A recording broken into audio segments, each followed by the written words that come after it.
Hello YouTube land. This is my first video on teaching how to crochet. I'm going to try and teach in this video is going to be solely on just how to do some basic stitches, how to make some chains, and future videos I would like to teach how to read a pattern and how to change colors and eventually how to make some basic projects. But really I'm here to help you learn how to crochet better or even do projects. So eventually I hope that you as viewers would tell me what you would like to learn and we'll go from there.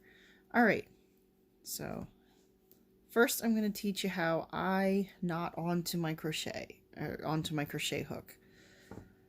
So there's different ways. You can just knot on if you'd like, or this is how I taught myself how to do. I'm self-taught. I bought a couple of books, some that were descriptive, some that were better with pictures, and I taught myself. So I hold the yarn with the tail hanging over my right hand, and I'm going to flip it around and keep it behind itself. So I'm going to flip it around and hold it like this, where it kind of looks like a little fish, the tail here. And pick up my hook and insert it in the loop and grab a hold, pull it through. Right now it looks a little like a pretzel, if you can see. I don't know if you can see. Looks a little like a pretzel. Pull it through and then grab a hold and just pull tight. Alright, so that's how you knot it on. I'm going to do it again. To show it better, show it a little closer. I'm making these videos from my phone. I am not a professional at making YouTube videos. So I apologize if the angle isn't that great. Alright, I'll hold it like this. I'm going to loop it over. So it looks like this. Insert my hook. Pull it through. And pull it tight. Now, how tight? That is up to you. You don't want to go too tight because you do need to get the hook and other yarn back through this loop. But some patterns will tell you to pull it tight. Most don't. They'll either say, they usually won't tell you at all. So then like this is fine. Otherwise tight or loose will depend on your pattern. So to make some chains, you're just going to loop this around itself and pull through. Loop it around, pull through. That's called a yarn over, by the way. Yarn over, pull through, yarn over, pull through. And you want to try to keep them to be evenly. You don't want some that are pulled super tight and some that are super loose. You want to keep them pretty even.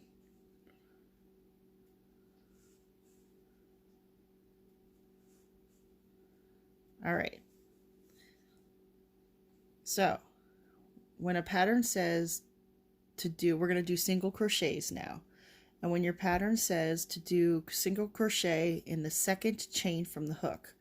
So you're not going to count the chain, the loop that's on it. That doesn't count. It's from the hook, not. So this first one you don't want to do because you want the second one, which is this. The reason we never do the first one, because that is where your yarn is coming from.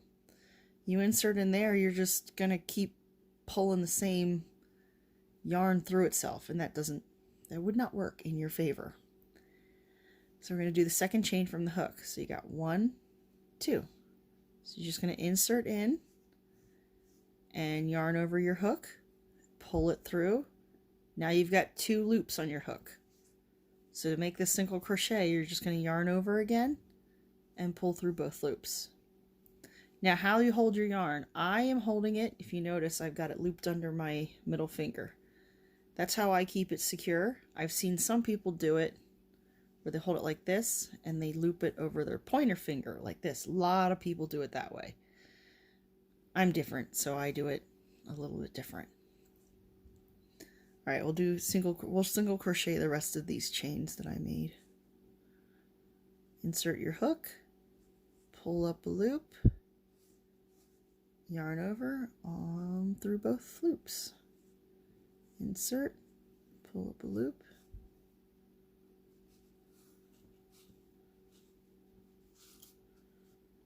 insert into your chain, pull up a loop,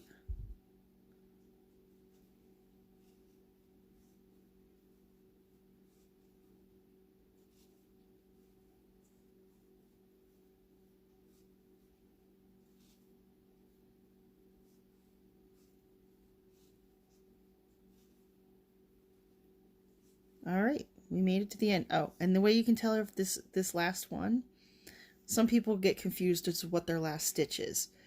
Your project, if you're thinking about it, if you're making, like, say, a scarf or something, this is too much tail to hang out. So that is obvious that that is one last chain. A lot of people get confused as to what their last chain is. All right, so now we've made a short row of single crochets. Now we want to go back. Crocheting is always right to left.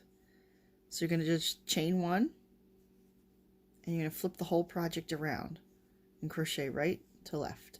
So if you look here to know where to put your stitches, if you pull on it a little bit, there's holes.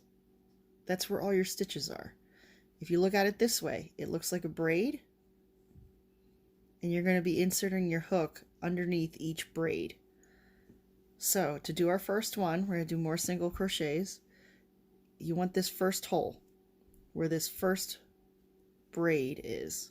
Hold it, if I could hold it steady. It's going to go right through there, and we inserted it in that first hole.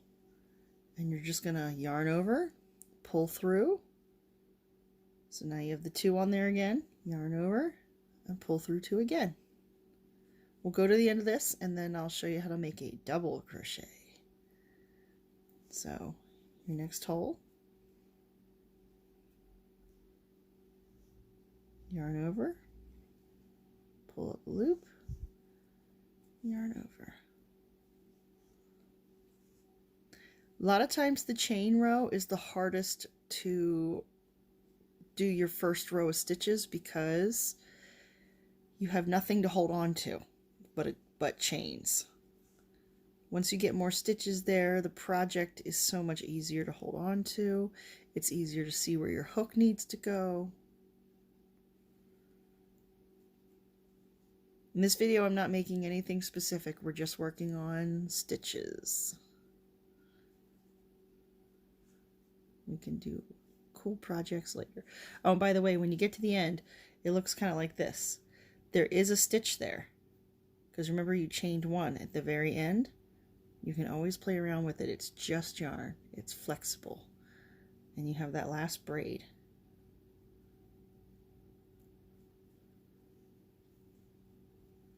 All right, so now we're at the end, but I want to make a double crochet for the next one.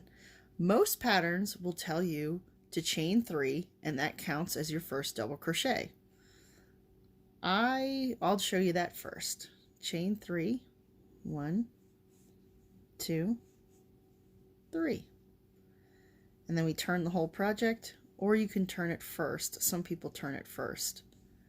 So that counts as the first double crochet, which means you're going to skip this first hole this time, because this counted as the first. It ends up being about the same height. So to do a double crochet, you're going to yarn over first. So you've already got 2 loops on your hook. And you're going to insert it in your next stitch, yarn over again.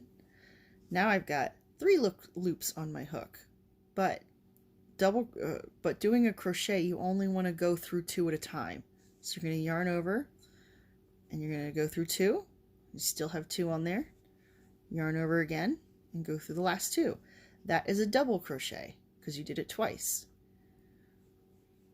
And we're going to do it the next one. Yarn over, insert, yarn over again, and you pull up, you got all 3.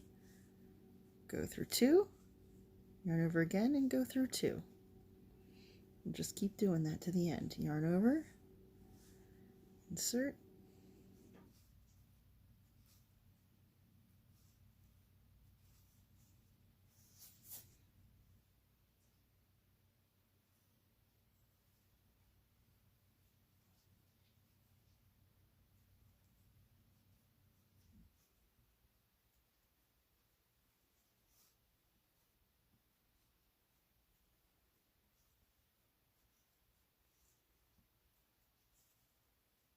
All right, almost at the end.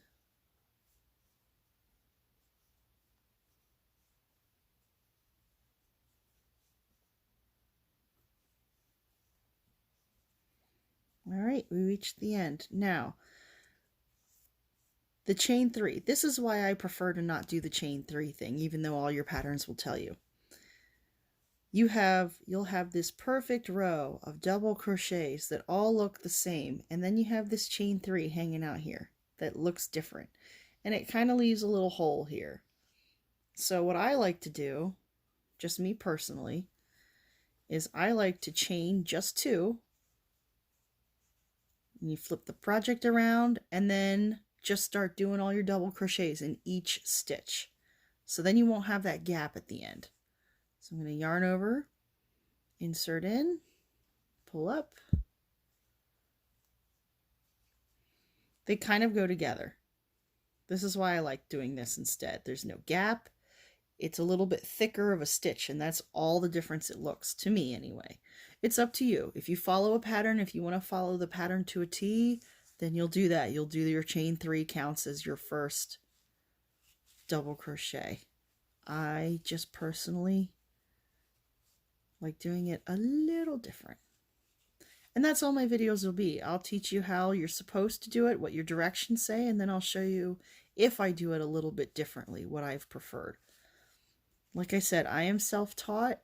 I've been doing this for over 15 years, and I've gotten to a point with crocheting that I've started making things without using a pattern. I have a local shop I like to sell things at. So if you chained 3 in your first row that counted as your first stitch, here's your chain. And the hard part is, where do you put your stitch? There should be 3 chains there. You're going to chain in the very top. Like that. There's not going to be a little hole like normal to look through. So that's what it'll look like, the bottom row, if you chained 3. There's still a gap there. Whereas over here, there won't be a gap because there's a full stitch there. So that's what I like to do. I'll show you one more stitch. It's the half double crochet. And in that case, we're going to chain 2 and turn. You're going to do just like a double crochet. You're going to yarn over, insert in the hook, or in the first space, bring up a loop, and now you got all 3 on. Half double crochet means you're just going to yarn over and pull through all 3. You're not going to do that double stage and go through 2. Yarn over, pull up a loop, you got 3, pull through all 3. That is a half double crochet. Most patterns, for beginners anyway, they'll only ask you to do either a single crochet or a double crochet. I do intend on doing more videos. I don't know how quick they're going to come out. My husband is in another room playing video games right now, and my kids are asleep. So when I have opportunities like that, or I have a quiet house, that is when I will be able to crank out another video or 2. Alright, so here's some stitches to practice. I hope that helped. If you do a scarf, you can just count the number of chains for how wide you want it, and then you can just keep doing the same. Now, we did several different kinds of stitches here, but if you wanted it all double crochet, you can just keep doing, or I'm sorry, single crochet. You can just keep doing a single crochet the whole way. As far as what hooks and what kind of yarn, this yarn that I used here is Red Heart Super Saver. You'll get a lot of yardage, and they have a lot of colors to choose from, and the yarn is a decent thickness for a scarf. It is not the softest yarn though. There's another brand I like. This one is called the Karen Simply Soft. This yarn has a nice shine to it, but it's not very thick. So if it would be a lightweight scarf if you used that, but it would be pretty. This one has a lot of yardage and a lot of